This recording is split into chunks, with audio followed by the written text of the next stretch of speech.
வணக்கம். சிறகடிக்க ஆசை சீரியலில் இனி என்ன நடக்க போகுது அப்படின்னு தான் பார்க்க போகிறோம். இங்கே நம்மளுக்கு டீலர்ஷிப் கிடைக்குமா கிடைக்காதா அப்படின்னு சொல்லி ரொம்பவே குழப்பத்தில் இருக்கிறாங்க. அப்போ 2-3 பேர் வந்து சொல்கிறாங்க மனோஜ்கிட்ட, சார் உங்களுக்கு டீலர்ஷிப் கிடைக்காத மாதிரி தான் பேசுகிறாங்க. ஏன்னா சந்தோஷ் சார் வந்து அவசரப்பட்டு இந்த முடிவு எடுத்தாருன்னு சொல்லி நிறைய பேர் வந்து பேசிக்கிட்டு இருக்காங்க. அதனால் உங்களுக்கு கிடைக்க வாய்ப்புகள் கம்மி தான். ஆனால் உங்களுக்கு தான் வந்து டீலர்ஷிப் கிடைக்குன்னு சொல்லிட்டு நான்லாம் நம்புகிறேன் சார் அப்படிங்கிறாங்க. உடனே மனோஜ் சொல்கிறாரு, என் தம்பியை வந்து சந்தோஷ் சாருக்கு ரொம்ப பிடிச்சிருக்கு. அதனால் கண்டிப்பாக எனக்கு தான் டீலர்ஷிப் தருவார். என் தம்பி வந்து அந்த பார்ட்டியில் ரொம்பவே ஃப்ரெண்ட் ஆகிட்டான். இப்போ நான் டீலர்ஷிப்புங்கிறத தாண்டி என் தம்பி முத்தை ரொம்ப பிடிச்சிருக்கு. அதனால் எனக்கு தான் டீலர்ஷிப் தருவார் அப்படிங்கிறாங்க. உங்கள் தம்பி முத்து என்ன செய்கிறாரு அப்படிங்கிறாங்க. இதை கேட்ட மனோஜ் வந்து என்னடா அவனை பற்றிலாம் பேசிட்டோம் அப்படின்னு சொல்லிட்டு, அவன் ஒரு சாதாரண டிரைவர் தான். ஆனால் வந்துட்டு அவனை வந்து நல்லா பிடிச்சிருக்கு சந்தோஷ் சாருக்கு. அதனால் எனக்கு தான் டீலர்ஷிப் தருவார் அப்படின்னு சொல்லிகிட்டு இருக்கும்போதே சந்தோஷ் சார் கால் பண்ணுறாரு. நீங்கள் சொன்னீங்கள்ல எனக்கு டீலர்ஷிப் தரமாட்டாங்க வைக்க மாட்டாங்கன்னு ஒரு மாதிரி பேசுகிறாங்கன்னு சொல்லிட்டுங்க பாருங்கள், சந்தோஷ் சார் தான் கால் பண்ணுறாரு. சார் அப்படிங்கிறாங்க. மனோஜ் எப்படி இருக்கீங்க, உங்கள் வீட்டில் எல்லோரும் எப்படி இருக்காங்க, குறிப்பாக உங்கள் தம்பி முத்து எல்லாம் நல்லா இருக்காங்களா அப்படிங்கிறாங்க. சார் எல்லாருமே ரொம்ப நல்லா இருக்காங்க சார் அப்படிங்கிறாங்க. உங்களுக்கு நான் டீலர்ஷிப் தர போகிறேன், உறுதி பண்ணியாச்சு சரிங்களா. இன்னும் நம்ம அக்ரிமெண்ட் மட்டும் தான் போட வேணும். அதுக்கு முன்னுக்கூட்டி நம்ம டிவி கம்பெனிக்கு ஒரு ஆடு ரெடி பண்ணணும் சரியா. நான் வந்து அதை எடுக்கிறதுக்கு ஆட்கள்லாம் அனுப்பிடுறேன் என்ன அப்படிங்கிறாங்க. சார் அப்போ யாரெல்லாம் சார் அதுக்கு ஆக்ட் பண்ணதுக்கு இது பண்ணுறது, எந்த நடிகை இது பண்ணணும் அப்படிங்கிறாங்க. நடிகைலாம் வேண்டாம், உங்கள் வீட்டில் உள்ளவங்களே ஃபேமிலியாக வந்து அவங்க சொல்லித்தரது மாதிரி செஞ்சால் போதுமானது. அதுக்கு ஒவ்வொரு ஆளுக்கு வந்து 75,000 கொடுத்துடலாம். ஒரு ஜோடிக்கு 50,000. மேனிக்கு ஒரு 4 ஜோடி இருக்குது உங்கள் வீட்டில், உங்கள் அப்பா அம்மா நீங்கள், அதன் பின்பு முத்து குடும்பம், உங்கள் தம்பி குடும்பம், என்ன எல்லாத்தையும் சேர்த்து ஒரு 2,00,000 அவங்க தந்துடுவாங்க. நீங்கள் கொஞ்சம் ஆக்ட் மட்டும் பண்ணி கொடுத்துருங்க அப்படிங்கிறாங்க. ரொம்ப நன்றி சார் நன்றி சார் அப்படிங்கிறாங்க. பார்த்தீங்களா, இப்போ தான் சந்தோஷ் சார் பேசுகிறாரு, எனக்கு தான் டீலர்ஷிப் தரப்போகிறாரு, உறுதி பண்ண மாதிரி தான். எங்கள் வீட்டில் உள்ளவங்கள தான் விளம்பரத்துக்கு பண்ண சொல்கிறாங்க. அப்போ உங்களுக்கு இதுலேருந்து புரியுதா புரியலையா அப்படிங்கிறாங்க. புரியுது சார் புரியுது சார் புரியுது சார் அப்படிங்கிறாங்க. எல்லா சப் டீலர்ட்டுமே சொல்லிடுங்க, நான் தான் டீலரு, என்னை மீறி யாரும் வர முடியாது, அதை மட்டும் சொல்லிடுங்க அப்படிங்கிறாங்க. அந்த சந்தோஷ் சார் வந்து முத்தை மனசில் வச்சுக்கிட்டு தான் வந்து எல்லாமே செய்தார். இது மனோஜுக்கு சுத்தமாகவே தெரியல. மனோஜ் நினைக்கிறாரு என் திறமைக்கு தான் மரியாதை கொடுக்காரு அப்படின்னு சொல்லிட்டு. உடனே ரோஹிணி கால் பண்ணுறாங்க. ரோஹிணி அப்படிங்கிறாங்க. என்ன அப்படிங்கிறாங்க. கொஞ்சம் நம்ம ஷோரூம் வரைக்கும் வாயேன் அப்படிங்கிறாங்க. என்ன மனோஜ் வாரேன் அப்படின்னு சொல்லிட்டு வராங்க. என்ன மனோஜ் என்ன அவசரமாக கூப்பிட்டீங்களே அப்படிங்கிறாங்க. சந்தோஷ் சார் இப்போ தான் கால் பண்ணார், நமக்கு டீலர்ஷிப் வந்து சீக்கிரம் தரப்போகிறாராம். அதுபோக வந்து அந்த டிவி கம்பெனிக்கு ஒரு சில விளம்பரங்கள் பண்ண சொல்கிறாங்க அப்படிங்கிறாங்க. மனோஜ் ஏற்கனவே நம்ம கையில் காசு இல்லை, நம்ம என்ன பண்ணுறது அப்படிங்கிறாங்க. எல்லாமே சந்தோஷ்குமார் சார் ஏற்றுக்கிறாரு. என்ன 2,00,000 தாராங்கிறாரு. நம்ம வீட்டில் உள்ளவங்களே சும்மா நடித்தா போதும், அவங்க டைரக்டர்லேருந்து கேமராமேன்லேருந்து எல்லாருமே அனுப்பி விட்ருவாங்க, நம்ம சும்மா ஆக்ட் பண்ணால் போதும் அப்படிங்கிறாங்க. மனோஜ் இந்த பண விஷயத்தை வீட்டில் சொல்ல போகிறீங்களா அப்படிங்கிறாங்க. நான் ஏன் சொல்ல போகிறேன், 2,00,000 நம்மளுக்கு கிடைச்சா நல்லது தானே, இதை வந்து வீட்டில் கொடுக்குறவா. அந்த முத்து அவங்களுக்கு அவங்க ஜோடிக்கு 50, ரவிக்கு 50, அம்மாவுக்கு அப்பாவுக்கு 50 கொடுக்கணுமா, நம்ம தான் இதிலே சிறந்த ஜோடி, நம்ம எது கொடுக்கணும் அப்படிங்கிறாங்க. அதுவும் சரி தான் வாங்க அப்படின்னு சொல்லிட்டு வீட்டுக்கு போகிறாங்க. வீட்டில் போய்ட்டு அப்பா நான் எல்லார்ட்டையும் பேசணும் அப்படிங்கிறாங்க. எல்லார்ட்டையும் பேசணும்னா எல்லோரும் கூப்பிட்டு பேசு அப்படிங்கிறாங்க. இல்லைப்பா எல்லார்ட்டையும் ஒன்போல பேசணும் அப்படிங்கிறாங்க. உங்கள் அம்மைக்கும் அது உனக்கும் அது பழக்கமே இல்லையே, ஒன்றாவே எதுவும் பேச மாட்டீங்களே, தனித்தனியாலாம் பேசுவீங்க அப்படிங்கிறாங்க. அம்மாங்க வாங்கம்மா, அப்பா எது பேசணும்னு மாற்றி மாற்றி பேசிகிட்டு இருக்காங்க, எல்லார்ட்டையுமே கொஞ்சம் பேசணும் அப்படிங்கிற. டேய் மனோஜ், உன் பிஸ்னஸ் விஷயமாக பேசுனா ஏன்ட்ட பேசு, உங்கள் வீட்டம்மாட்ட பேசு, சம்மந்தமில்லாத இவங்கள்ட்ட ஏன்டா பேசிகிட்டு இருக்கணும், இந்த முத்து மீனாவுக்கு என்ன தெரியும் அப்படிங்கிறாங்க. ஏம்மா அதெல்லாம் ஒன்றும் இல்லை, இப்போ சந்தோஷ் சார் வந்து கால் பண்ணார், எனக்கு வந்து டீலர்ஷிப் கொடுக்க அவர் ரொம்ப உறுதியாக இருக்கார். நிறைய பேர் எனக்கு கொடுக்கக்கூடாதுலாம் கலைச்ச மாதிரி தெரியுது, ஆனால் வந்து அதெல்லாம் மீறி எனக்கு தான் தருவாங்கிறாரு. என் படிப்பையும் நான் பண்ணுற தொழில் ஸ்டைலையும் பார்த்துட்டு அவர் ரொம்பவே அரண்டுட்டாருன்னு நினைக்கிறேன், அந்தளவுக்கு என் மேலே ரொம்ப விருப்பமாக இருக்கார் அப்படிங்கிறாங்க. உடனே முத்து சிரிக்கிறேன், ஏன்டா சிரிக்கிறேன் அப்படிங்கிறாங்க. இல்லை நீ சொல்லுதெல்லாம் பார்க்கும்போது ரொம்ப சிரிப்பாக இருக்குது, ஏதோ உனக்கு டீலர்ஷிப் தராரு அப்படின்னு சொன்னால் நான் ஏற்றுக்கொள்கிறேன், சரி ரைட்டு, ஒரு லைஃப்பில் உன் லைஃப்பில் மாறி போகிற நல்லா மாதிரி இரு, ஆனால் உன் திறமைக்கும் உன் படிப்புக்காக மட்டும்தான் தரம்னு சொல்லும் போது படிப்பு இருக்குடா, திறமை எங்கே இருக்குது அப்படிங்கிறாங்க. உடனே ரவி சொல்கிறாரு, முத்து சட்டியில் இருந்தானே அகப்பையில் வரும் அப்படிங்கிறாங்க. ஓ நீ வந்து சமையல் மாஸ்டருங்கனால அதை பற்றி பேசுகிறியோ அப்படிங்கிறாங்க. ஏய் என் தொழிலெலாம் கவனமாக பேசிகிட்டு இருக்காது அவ்வளோதான் அப்படிங்கிறாங்க. டேய் நீ என்ன தான் இருந்தாலும் சமையல்காரன் தான், முத்து டிரைவர் தான் அப்படிங்கிறாங்க. ஏப்பா இவங்ககிட்டலாம் பேசுறதுக்கு எங்களுக்கு ஒன்றுமே இல்லை, மீனா வா போகலாம், அவன் ஏதாவது காமெடி பண்ணிகிட்டு இருப்பான் அப்படிங்கிறாங்க. ஏம்மா அவன் நிற்க சொல்லுங்கம்மா அப்படிங்கிறாங்க. டேய் அவன் தான் பேசிகிட்டு இருக்கான், உங்கள் பாட்டில் போயிட்டு இருந்தால் என்ன அர்த்தம் அப்படிங்கிறாங்க. உடனே என்னடா பிரச்சனை உனக்கு சொல்கிறா அப்படிங்கிறாங்க. இல்லை சந்தோஷ் சார் கால் பண்ணார், நம்ம ஃபேமிலியாக சேர்ந்து வந்து ஒரு ஆட் ஃபிலிமில் நடிக்கணுமா அப்படிங்கிறாங்க. உடனே மீனாவும் முத்துவும் சிரிக்கிறாங்க. ஆமாடா எங்களுக்கு இதான் வேலை, எங்களுக்கு பொழப்பு இருக்குடா அப்படிங்கிறான். அப்போ எங்களுக்கு மட்டும் பொழப்பு இல்லையா அப்படிங்கிறாங்க. ரவி சொல்கிறாரு, இங்கே பாரு மனோஜ், எனக்கு ஹோட்டலில் நிறைய வேலை இருக்குது சரியா அப்படிங்கிறாங்க. டேய் அங்கே போய் சமைக்க தானே போகிறேன், நீ டிரைவர் பண்ண தானே, டிரைவர் தொழில் பார்க்க தானே போகிறேன், உன் முன்னாடி பூ வைக்க போகிறா, உன் முன்னாடி பழக்குரல் கொடுக்க போகிறா, அவ்வளோதானே, இதை வச்சுக்கிட்டு என்னடா பண்ண போகிறீங்க, எனக்கு ஒரு உதவி பண்ண மாட்டீங்களா அப்படிங்கிறாங்க. டேய் உதவி பண்ணுறவன் தாழ்வாக கேட்பான்டா, திமிரில் பேசினா எப்படிடா இது பண்ண முடியும் அப்படிங்கிறாங்க. உடனே அண்ணாமலை சொல்கிறாங்க, மனோஜ் உனக்கு எதை எப்படி பண்ணுறனே தெரியல, அதனால தான் கடை திறந்து 4 மாதம் ஆகி வியாபாரம் உனக்கு ரன் பண்ண முடியாமல் முழிச்சிட்டு கிடக்கு. உனக்கு ஒரு கதை ஆகணும்னா நீ தான் நயந்து பேசணும். நீ என்னமோ பெரிய முதலாளி மாதிரி இருந்துக்கிட்டு அவங்கள தொழிலாளி மாதிரி வந்து ஏட்டி கூட்டி பேசணுன்னா அதெல்லாம் நடைமுறைக்கு சாத்தியப்படுமா? அவங்ககிட்ட நீங்கள் வந்தாகணும், எனக்காக பண்ணி வந்து உதவி பண்ணுங்கன்னு சொன்னால் வருவாங்க. நீ என்னமோ அதிகார தோரணையில் பேசுகிற அப்படிங்க. அப்பா எனக்கு எப்பவும் போல் பேசுகிறேன்ப்பா, டே முத்து நல்லா இருப்படா, ரவி ப்ளீஸ்டா எனக்காக பண்ணி கொடுங்கடா, என் வாழ்க்கையை காப்பாற்றுங்கடா அப்படிங்கிறாங்க. இப்படி சொல்லு அப்படின்னு சொல்லிட்டு ரவி ஃபோன் எடுத்துகிட்டு, மேடம் நாளைக்கு எனக்கு முக்கியமான வேலை இருக்குது, வர முடியாது மேடம் அப்படிங்கிறாங்க. மீத்துட்ட என்ன ரவி இப்படி சொல்கிறீங்க, உங்களை நம்பி தான் ஹோட்டல் நடத்திட்டுருக்கோம் வச்சுட்ருக்கோம் அப்படி இப்படிங்கிறாங்க. ஒரு நாள் தான் மேடம் ப்ளீஸ் மேடம்னு சொல்கிறாங்க. சரி சரி போய்ட்டு வாங்க அப்படிங்கிறாங்க. அப்போ முத்து சொல்கிறாரு, உன்ன மாதிரி எனக்கு எதுவும் ஃபோன் பண்ணி சொல்ல வேண்டாம், நானே ஓனரு, நானே மகாராஜா, நானே மந்திரி, சரி உனக்காக லீவ் போட்டு தான் கொடு அப்படின்னு சொல்லிட்டு சொல்கிறாரு. மீனா சரிங்க அப்படிங்கிறாங்க. அப்பா நீங்கள் அப்படிங்கிறாங்க, எனக்கு யூனியன் ஆஃபீஸில் மீட்டிங் இருக்குது, எனக்கு போக வேண்டியிருக்கு அப்படிங்கிறாங்க. அப்பா முத்துவும் ரவியுமே வராங்கப்பா, நீங்கள் வாங்கப்பா அப்படிங்கிறாங்க. சரி ரைட்டு ரொம்ப கெஞ்சுற அப்படிங்கிறாங்க. சரி ரைட்டு அப்படின்னு சொல்லிட்டு எல்லாருமே சரின்றாங்க. அப்போ டேய் நீங்களாம் ட்ரெஸ்லாம் நல்ல ட்ரெஸ் வச்சுருக்கீங்களா அப்படிங்கிறாங்க. உடனே முத்து சொல்கிறாரு, பார்ட்டிக்கு ஒரு கோட் வாங்கி தந்தீங்களா அதுதான் இருக்குது, மற்றபடி நாங்கள் வந்து உன்ன மாதிரி அடிக்கடி ட்ரெஸ் எடுக்கிறதெல்லாம் இல்லை, ஏன்னா நாங்கள் அன்னாடங்காச்சுப்பா அப்படிங்கிறாரு முத்து. அதானே உங்கள்கிட்ட காசு வந்தால் தானே ஆச்சரியம், நான் எல்லாருக்குமே ட்ரெஸ் எடுத்து வந்திருக்கேன். ட்ரெஸ்ஸெலாம் எடுத்து வந்திருக்கியா அப்படிங்கிறேன். ஆமாம் ரோகிணி அதை கொடு எல்லாருக்கும் அப்படிங்கிறாங்க. எல்லாருக்கும் ட்ரெஸ்ஸை கொடுக்குறாங்க. கொடுத்தோடனே நீ பார்க்கவே எனக்கு வந்து வித்தியாசமாக இருக்க, உன் கையிலேருந்து 5 காசு யாருக்கும் செலவு பண்ண மாட்டே, ரொம்ப ஆச்சரியமாக இருக்குது. அந்த பார்ட்டிக்கு உனக்கு லாபம் வரணும் அப்படிங்கிறதுக்காக எங்களுக்கு ட்ரெஸ் எடுத்து கொடுத்தேன், இந்த விளம்பரத்தை சந்தோஷ் சார் சொன்னார் அப்படிங்கிறதுக்காக நான் பண்ணுன்னு சொல்கிறே தவிர்த்து நீ எங்களுக்கு செலவு பண்ண மாட்டே, ரொம்ப ஆச்சரியமாக இருக்க அப்படிங்கிறாங்க. ஆமாடா முத்து எனக்கும் சந்தேகமாக தான் இருக்குது, மனோஜ் வந்து 5 ரூபா காசு யாருக்கும் செலவு பண்ண மாட்டான், அப்படி இருக்கும்போது நம்மளுக்கு ட்ரெஸ் எடுக்கணும் ஆச்சரியம் தான் அப்படிங்கிறாங்க. டேய் ஏன்டா நீங்கள் வந்து டவுட்டாகவே பார்க்குறீங்க, மனோஜ் வந்து வேறு லெவலுக்கு போயிட்டுருக்கான், அதனால் உங்களுக்கு ட்ரெஸ் எடுக்கிறான் விடுங்க அப்படிங்கிறாங்க. உடனே அண்ணாமலை சொல்கிறாங்க, டே முத்து அவங்க கூட சேர்ந்து எனக்குன்னு ட்ரெஸ்ஸு கிடச்சிருக்கு அப்படிங்கிறாங்க. ஆமாப்பா நம்மளும் ட்ரெஸ்ஸை போட்டு ஒரு நாடகம் நடித்த மாதிரி ஒரு விளம்பரத்தை நடிச்சு விட்ருவோம்ப்பா அப்படிங்கிறாங்க. அதுவும் சரிதான்டா அப்படிங்கிறாங்க. மறுநாள் காலையிலே விடியுது. மனோஜ் எல்லாரையும் பிறப்பிடுங்கன்னுட்டு கிடக்காங்க. ஏன்னா இந்த விளம்பரத்தை நடிச்சு கொடுத்தாங்கன்னா 2 லட்சம் கிடைக்கும், அந்த 2 லட்சத்தை ஆட்டையே போட்டுக்கலாம், டீலர்ஷிப் வரும்போது பார்த்துக்கலாம், அது வரைக்கும் இந்த 2 லட்ச ரூபா செலவு கொடுமா அப்படின்னு நினைக்காங்க. ரோகிணிக்கும் பயங்கர சந்தோஷம். சரி ரைட்டு 2 லட்ச ரூபாயை வந்து மனோஜ்ட்டு வந்து நைஸாக எடுத்துக்கொண்டு பார்வதி ஆண்டி வீட்டில் வச்சிட வேண்டியதான். பார்வதி ஆண்டி வீட்டில் களவாண்டு தான் நம்ம வந்து சிட்டிகிட்ட ஒன்று கொடுத்துருக்கோம், அந்த 2 லட்சம் நம்மளுக்கு அதிலே இருந்தால் ஒன்றும் பிரச்சனை இருக்காது அப்படின்னு சொல்லி நினைக்காங்க. இங்கே மனசுக்குள்ளே அப்படின்னு நினைக்காங்க.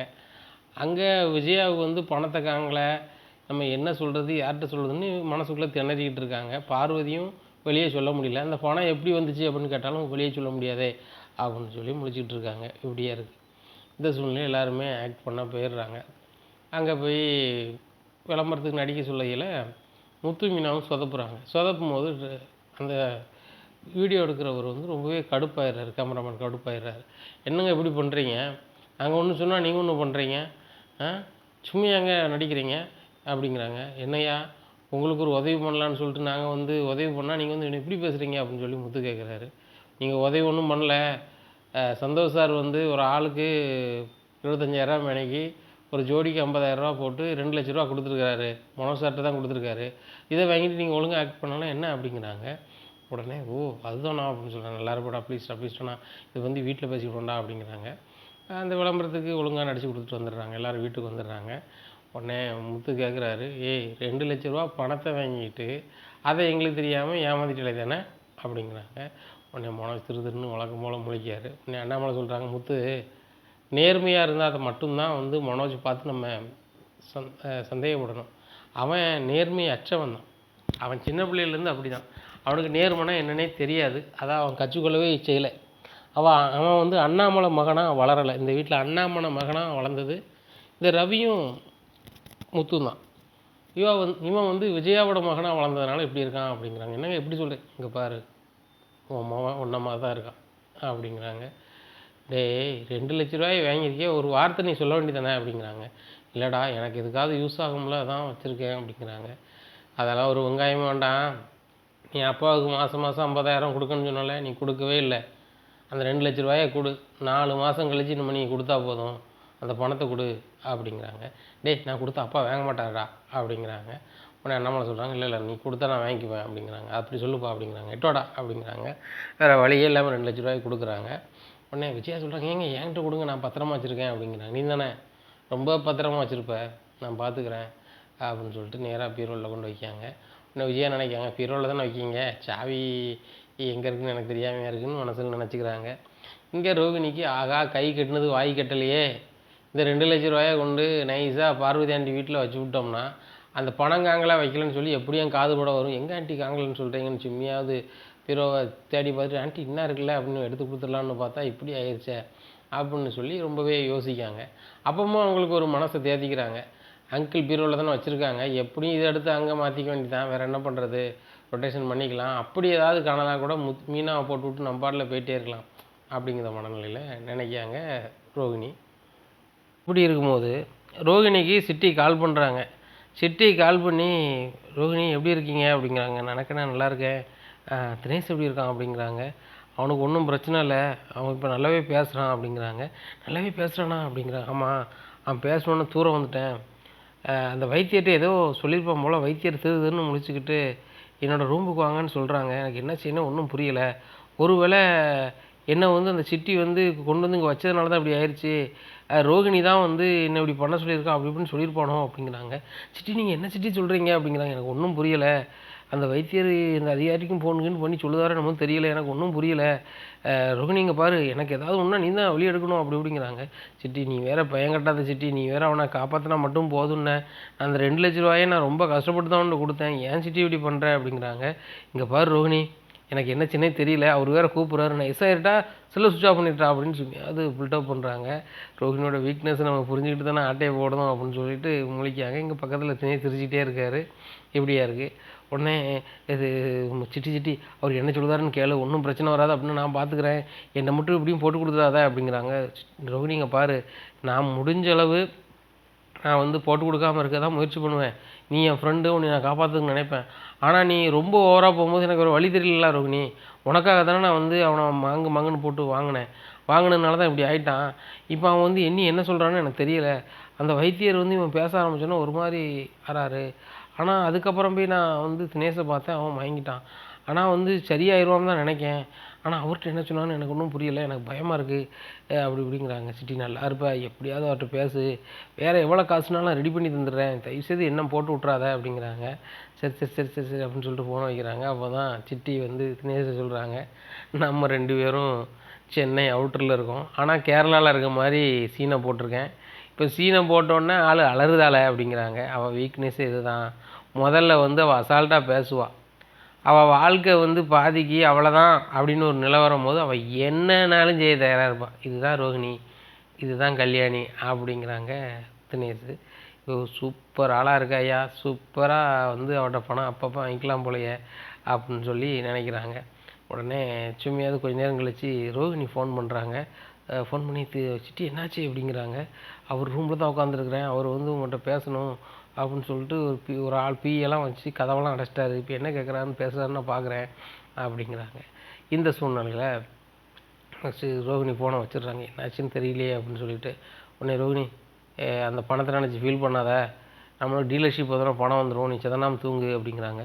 போங்க மனோஜ், அந்த பணத்தை வச்சு நான் நிறைய கனவு கண்டிருந்தேன், அந்த பணத்தை வச்சு உங்களுக்கு நல்ல ஒரு கார் வாங்கணும்னு நினச்சிருந்தேன் அப்படி அப்படியா சொல்கிற ரோஹிணி, இந்த கார் கொஞ்சம் பழசாயிட்டோ. ஆமாம் மனோஜ், இந்த காரை விட்டுட்டு வேறு கார் வாங்கலாம், நீங்களும் பெரிய பிஸ்னஸ்மேன் ஆகிட்டீங்கன்னு பார்த்தேன், ஆனால் நீங்கள் வந்து இப்படி கொண்டு கொடுத்தீங்களே அப்படிங்கிறாங்க. நானாக கொண்டு கொடுத்தேன், இவங்க ஒழுங்காக ஆக்ட் பண்ணல, அந்த கேமராமேன் சொல்லிட்டான், இல்லைன்னா நான் வந்து அந்த பணத்தை அட்டைப்பட்டிருப்பேன் அப்படிங்கிறாங்க. இப்படியே இருக்காங்க மனோஜ், கொஞ்சம் புத்திசாலித்தனமாக இருங்க அப்படிங்கிறாங்க. என்ன செய்ய ரோகிணி, இந்த முத்தும் ரவியும் வந்து ரொம்ப வரமாக இருக்கானுங்க, முன்னாடி மாதிரி இல்லை.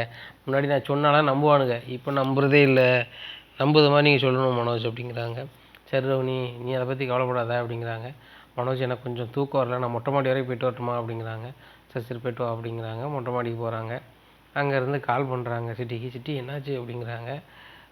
அவர் இப்போ தான் என்கிட்ட பேசினார், அவன் வந்து எல்லா உண்மையும் சொல்லிட்டானா தினேஷ், அவர்கிட்ட எப்படியாவது என்னை காப்பாற்றுங்க.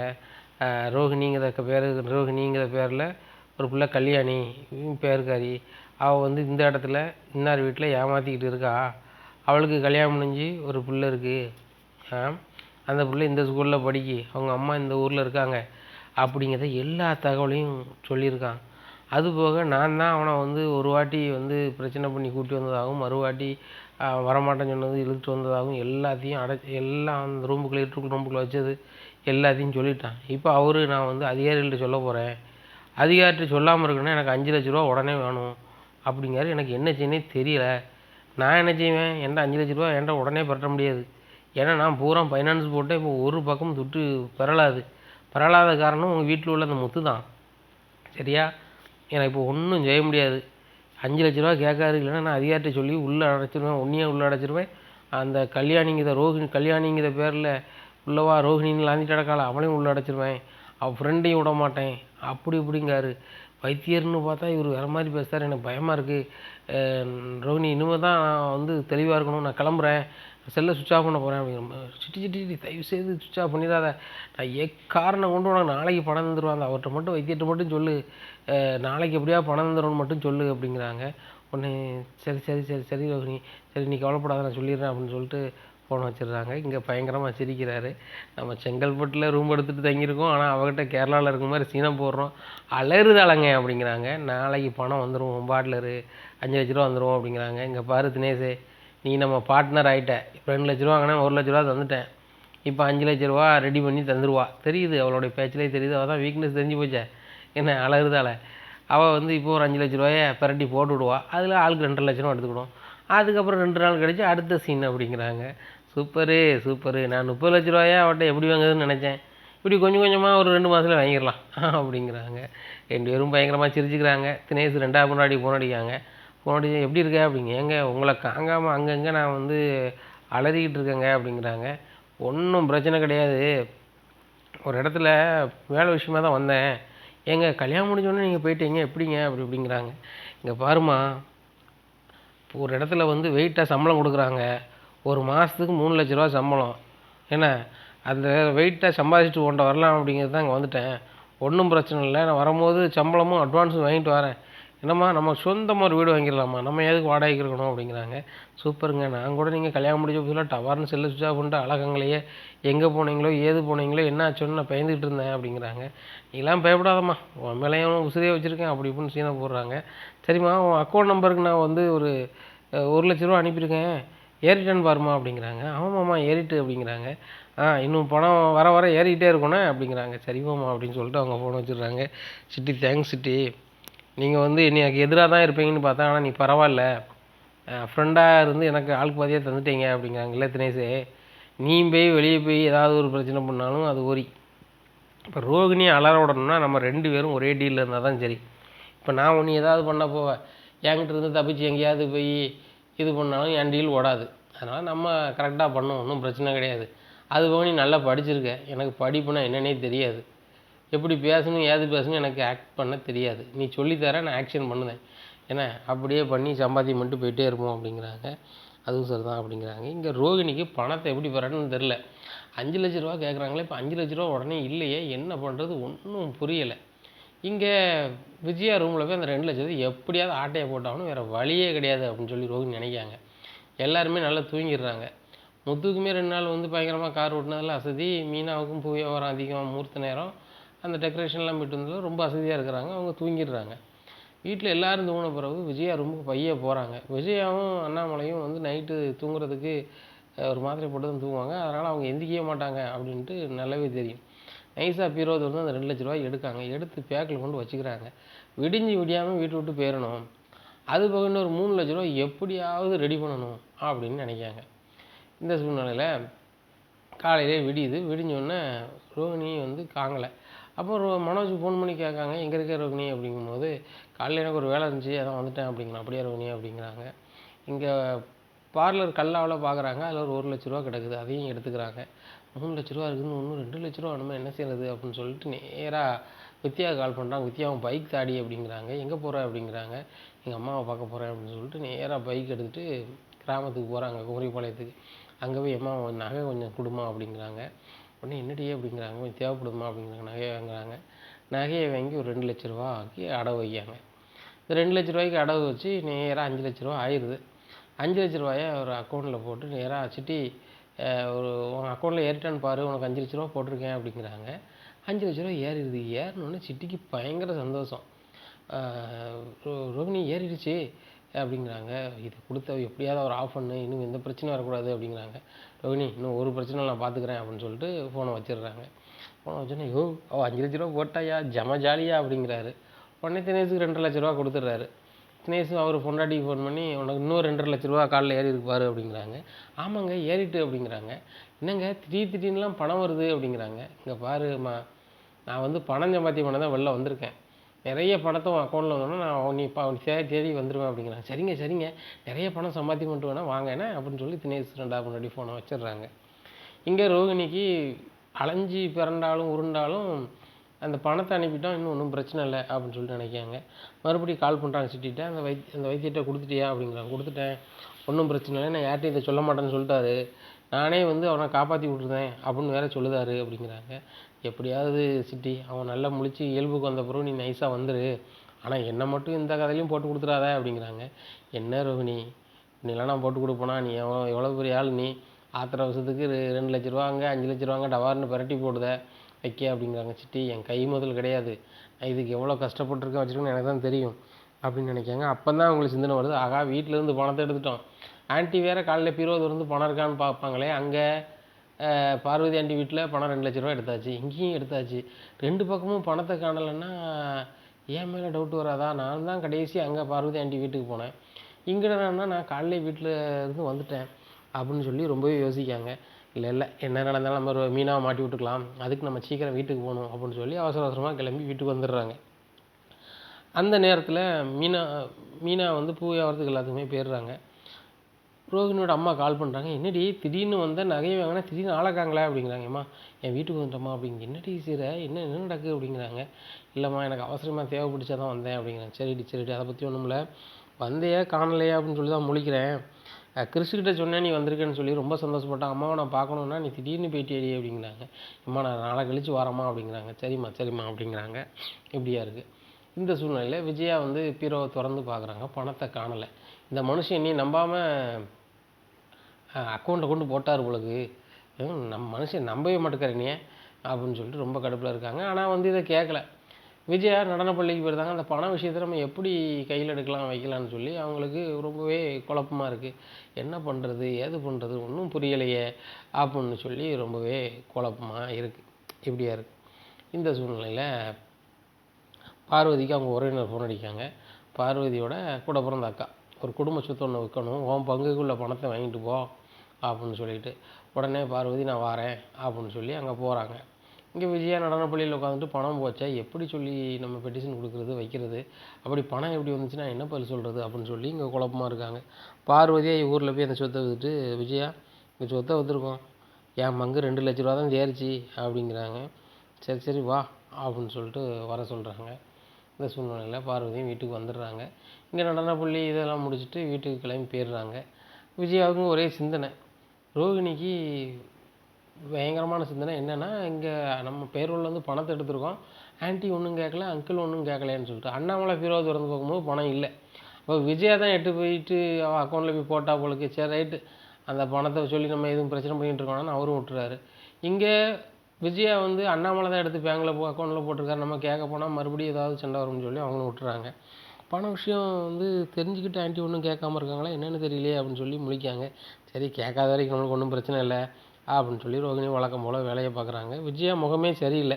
அப்போ காணாமல் போனதான் ஆன்ட்டிக்கு தெரிஞ்சிருக்கும் போல், எப்படி கேட்குறது ஏது கேட்குறது முடிக்காங்களா அப்படின்னு சொல்லி முடிச்சிட்ருக்காங்க. நம்ம எப்போ கேட்டாலும் நம்ம தயார் நிலையில் இருக்கணும்.